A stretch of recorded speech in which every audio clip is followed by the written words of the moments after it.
നീ ബിസിനസ് അങ്ങ് ഡെവലപ്പ് ചെയ്തല്ലോ. ആ പിന്നെ ഡെവലപ്പ് ചെയ്യാതിരിക്കോ? 2 നൈറ്റ് വാങ്ങിയില്ലേ, 1 നൈറ്റ് ഫ്രീ ആയിട്ട് കൊടുക്കുന്നേ. ടോപ്പ് വാങ്ങിയാ കർച്ചീഫ് ഫ്രീയാ, സാരി വാങ്ങിച്ചാലേ പാവാടയും ഫ്രീയാ, ടോപ്പ് വാങ്ങിച്ചാലേ ലെഗിൻസ് ആണ് ഫ്രീ. അങ്ങനെ ഒട്ടനവധി സമ്മാനങ്ങളാ. എന്തായാലും അക്കുച്ചേട്ടൻ ഇവിടെ നിക്ക്, ഞാൻ പോയി 2 കാപ്പി വാങ്ങിച്ചിട്ട് വരാം. ദാസേട്ടന്റെ കാപ്പി ഉണ്ടല്ലോ, ഭയങ്കര ഫേമസാ. ആ ശരിയാ, ഇവിടെ നിക്കണേ. ശരി.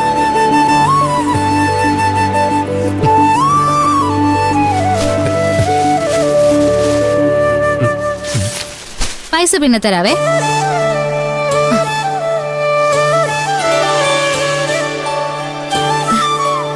ഹലോ സാറേ, ഇതേ പെണ്ണുങ്ങളുടെയാ. സാറിനിത് ചേരില്ല. ഇത് ചേരുന്ന ഒരാളെ വേഗം കണ്ടുപിടിക്കാൻ നോക്ക്. ഓ, എങ്ങനെയുണ്ട്? സൂപ്പർ. ഇനി നീ മാർക്കറ്റിൽ വരുമ്പോ ഇടയ്ക്ക് എന്നെ വിളിക്കണേ, ചായ കുടിക്കാലോ. അതിന് അക്കുച്ചേട്ടന്റെ നമ്പർ എന്റെ കയ്യിലില്ലല്ലോ. ഞാൻ പറയാം, നീ സേവ് ചെയ്തോ. അയ്യോ വേണ്ടായേ, ഞാൻ വിളിക്കുമ്പോ അമ്മായി എങ്ങനെ ഫോൺ എടുത്താലേ ഓർത്തിട്ട് തന്നെ പേടിയാവുന്നു. എന്നാ നിന്റെ നമ്പർ ഇതാ. അത് വേണോ? പറ. 98468561.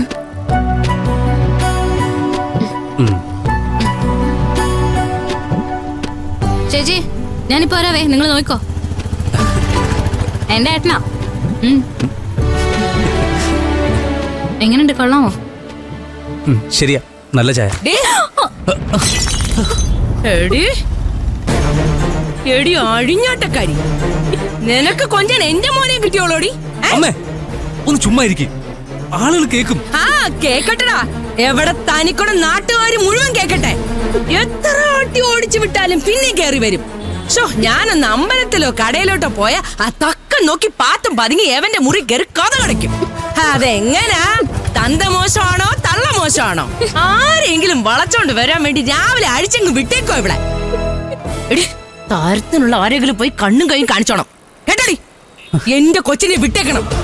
പിന്നെ ഒരു കാര്യം ഞാൻ പറഞ്ഞേക്കാം, നിന്റെ ഒരു വിളച്ചിലും എന്റെ അടുത്ത് നടക്കുന്നില്ല. ഉമ്മ ഇനി എങ്ങാനും നിന്റെ കൂടെ എവിടെ കൊണ്ടോ നിന്റെ ബാക്കി ഞാൻ പറയുന്നില്ല. അമ്മേ പ്ലീസ്, അച്ഛനെങ്ങനെ അറിഞ്ഞ? അച്ഛൻ അറിഞ്ഞ എന്തോ ചെയ്യും എന്ന് പാടാ അവിടുന്ന്. നിന്റെ അച്ഛനാ ഇവിടെ ധൈര്യം. ആ ബലത്തിനാ എവളീ നാറിയ കളിയൊക്കെ കളിക്കുന്നതെന്ന് എനിക്കറിയാടാ. നാട്ടുകാരെ, നിങ്ങൾ എല്ലാരും ഒരു കാര്യം കേൾക്കണം കേട്ടോ. ഇവളുണ്ടല്ലോ, ഇവള് നിങ്ങൾ ഉദ്ദേശിക്കുന്ന ആളൊന്നും അല്ല, തള്ളേക്കാളും പിഴയാ. എവക്ക് കാണിച്ചു കൊടുക്കാൻ ഒരു തന്തയെങ്കിലും ഉണ്ടല്ലോ. അയ്യോ എന്റെ ദൈവമേ, എവിടെ മക്കളുടെയൊക്കെ കാര്യം കണ്ടറിയണം. ഓ ദൈവമേ, എന്തു നോക്കിക്കാടാ അവന്റെ ചായ പിടിക്കടി. അവിടെ നടക്കങ്ങോട്ട്, അവന്റെ ചായ കൂടി.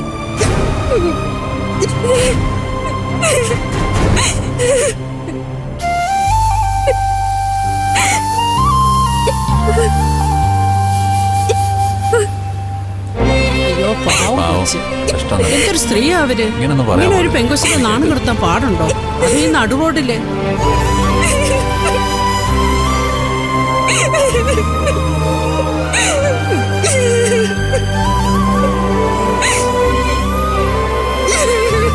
എന്നിട്ട് നീ നാട്ടുകാരുടെ മുന്നിൽ നാണം കെട്ട് നിന്ന് കൊടുത്തു അല്ലേ? ആ സ്പോട്ടിൽ നീ എന്നെ വിളിക്കണമായിരുന്നു. അച്ഛാ, നമ്മളായിട്ടൊരു ഇഷ്യൂ ഉണ്ടാക്കണ്ടെന്ന് വിചാരിച്ചു. ഇതങ്ങനെയൊന്നും വിട്ടാ പറ്റില്ല. അച്ഛാ, വെറുതെ ഇഷ്യൂ ഉണ്ടാക്കണ്ട അച്ഛാ, പ്ലീസ്. അമ്മയോടൊന്നും ചോദിക്കണ്ട. നീ ഒന്നും പറയണ്ട. അച്ഛാ, ഞാനൊന്ന് പറയട്ടെ. അച്ഛാ, നിന്റെ അമ്മ എവിടെ?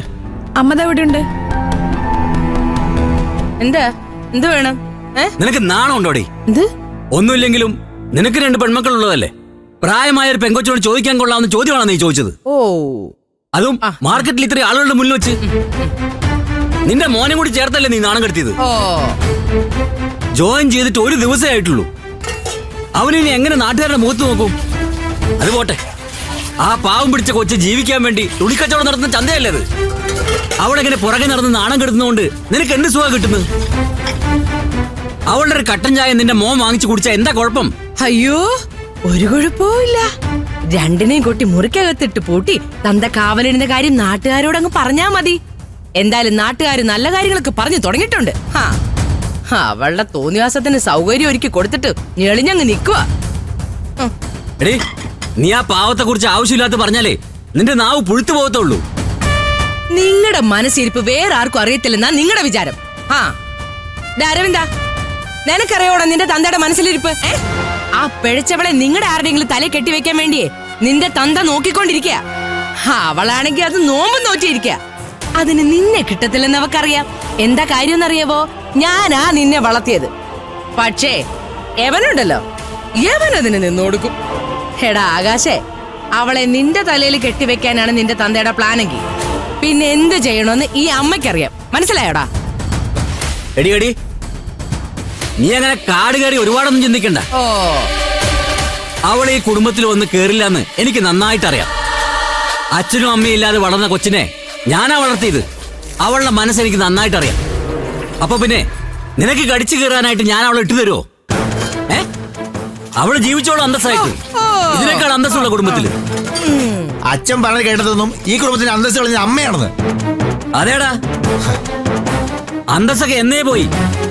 തറവാട്ട് മഹിമയൊക്കെ കായലിൽ മുങ്ങി. കാരണക്കാരൻ ഞാൻ തന്നെയാ. എല്ലാം എന്റെ തെറ്റാ. നിന്റെ അമ്മയെ കെട്ടിയത് ആദ്യത്തെ തെറ്റ്. നിന്നെയൊക്കെ തൂക്കിപ്പറിക്കാന്ന് ഇറങ്ങിപ്പോയിട്ട് പിന്നെ വീണ്ടും തിരിച്ചു വന്നപ്പോ കുടിയിരുത്തിയില്ലേ, അതിന്റെ രണ്ടാമത്തെ തെറ്റ്. കേട്ടല്ലോടാ, നിനക്ക് തൃപ്തിയായില്ലേ? ഈ കുട്ടനാടിനെ മൊത്തത്തിൽ നാണം കെടുത്തിയവന്റെ കൂടെ ഒളിച്ചോടി പോയവളാ ഇങ്ങേരുടെ പുന്നാര പെങ്ങള്. നല്ല സൽപ്പേരാണല്ലോ സമ്പാദിച്ച് ഈ കുടുംബത്തിന് തന്നത്. ഇപ്പൊ ഞാനായിട്ട് എല്ലാരെയും നാണം കെടുത്തിയെന്നാ ഇങ്ങനെ പറയുന്നത്. തള്ള കുളത്തി നീന്തിയ മക്കള് കായലിൽ നീന്തും. ആ നീന്തക്കരി എന്റെ മക്കളുടെ കൂടെ നീന്തി കയറാൻ നോക്കുന്നതേ നിങ്ങൾക്ക് മനസ്സിലായില്ലെങ്കിലും എനിക്ക് മനസ്സിലാവും. ആ, അവക്ക് കൊടുക്കാനുള്ളത് ഞാൻ നോക്കി വെച്ചിട്ടുണ്ട്. ആ, എന്ത് ചന്ത വർത്തമാനാ നീ പറയുന്നത്? അവള് ചന്ത സംസ്കാരം കാണിച്ചാൽ നാട്ടുകാരുടെ മുമ്പിൽ വെച്ച് ഞാൻ ഇനി അവളെ നാണം കെടുത്തും. തോന്നിയ ദിവസം പറഞ്ഞ അടിച്ച് ചെവിക്കല്ലേ ഞാൻ. എന്താ അടിക്കാത്തെ? അടിച്ചു കൊല്ലെന്നെ. അതാണല്ലോ നിങ്ങളുടെ മറ്റവളുടെ കുടുംബത്തിൽ നടന്നത്. എവിടെയോ കിടന്ന് അഴിഞ്ഞാട്ടക്കാർക്ക് വേണ്ടിട്ട് നിങ്ങളുടെ കൈ എന്റെ നേരെ ഓങ്ങിയല്ലേ? ഇനി നിങ്ങളുടെ തല്ലുകൊള്ളാനും മാനം കെടാനും ഞാനിനി ഈ കുടുംബത്തിൽ നിൽക്കില്ല. നിങ്ങൾക്ക് എന്നും മറ്റുള്ളവരല്ലേ വലുത്? ഞാൻ ഒഴിഞ്ഞു തന്നേക്കാം. ഞാൻ പോവാ. ഞാനിവിടെ നിൽക്കുന്നത് നിങ്ങൾക്ക് എല്ലാവർക്കും ഒരു ബുദ്ധിമുട്ടാ. ഞാൻ പൊക്കോളാം. അമ്മേ, അമ്മേ നിക്ക്. അമ്മേ, അമ്മ എന്തായി കാണിക്കുന്നത്? നീ മിണ്ടരുത്. നീ നിന്റെ തന്തയുടെ ഇഷ്ടത്തിനല്ലേടാ ജീവിക്കുന്നേ. ഞാൻ എന്റെ ഇഷ്ടത്തിന് ജീവിക്കും.